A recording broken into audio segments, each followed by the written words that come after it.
You know, there's a lot of organizations who sit back and, after the world has changed around them, they sit there, it's almost like they're from California. Whoa, what happened, dude? Where'd that come from? You don't want to be like that.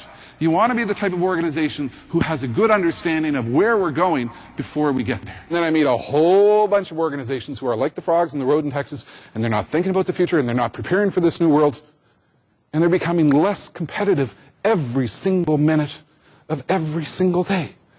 It is absolutely stunning to me, still 15 years on after I've been doing what I've been doing. It is stunning to me today that there are so many organizations out there who have to be hit across the head by a 2x4 to understand that their world is changing. You know, I guess what I've discovered is there's 3 types of people in the world. There's 3 types of organizations in the world. There are 3 types of leaders in the world. There are those who make things happen. There are those who watch things happen. And there are those who sit back and go, whoa, what happened? You know, and there's far too many who are in that last camp. Far too many organizations sit back after their market has changed and after everything's gone south and they've watched their customers disappear and they've watched the low-cost competitors come into their marketplace, and they sit back and go, where did that come from? I didn't see it coming. Well, yes, you can see it coming because the future surrounds us everywhere.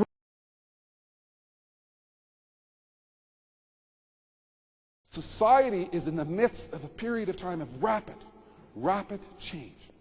Now, I have a little thing I do with my kids. I've got 2 boys, they're 9 and 10. We often talk about things from the olden days. Okay, they're fascinated about things from the olden days. And I use this to put in perspective how quickly the world out there has changed. This is Willie one Saturday morning. He's on the couch watching cartoons. The only morning for cartoons in our house. He gets up at 7 a.m. Any other day of the week, we're struggling to get him out of bed. But here he is on the couch at 7 a.m., down to watch cartoons. And I come down this morning and look at him. He's a little bit ticked. I went and grabbed my camera, took a picture. I'm going to be able to use this one day. And then I said, well, what's wrong, Willie? And he said, there's no data, Daddy. And I said, what do you mean there's no data? He says, there's no data, Daddy. And he took the TV remote control. Now, we've got digital cable. And the electronic program guide comes up in boxes, shows you on every single channel what's on. And all the little boxes read, no data. He did not know what to do. He was clueless as to what to do. So I said, just a second. I went to the front door, got the Saturday morning paper, dug out the TV guy, brought it to him. Let me show you how we did it in the olden days. He wasn't impressed. But think about the change that has occurred here, indicative of the rapid rate of change which is enveloping our world, where things that we know are already rapidly becoming things from the olden days.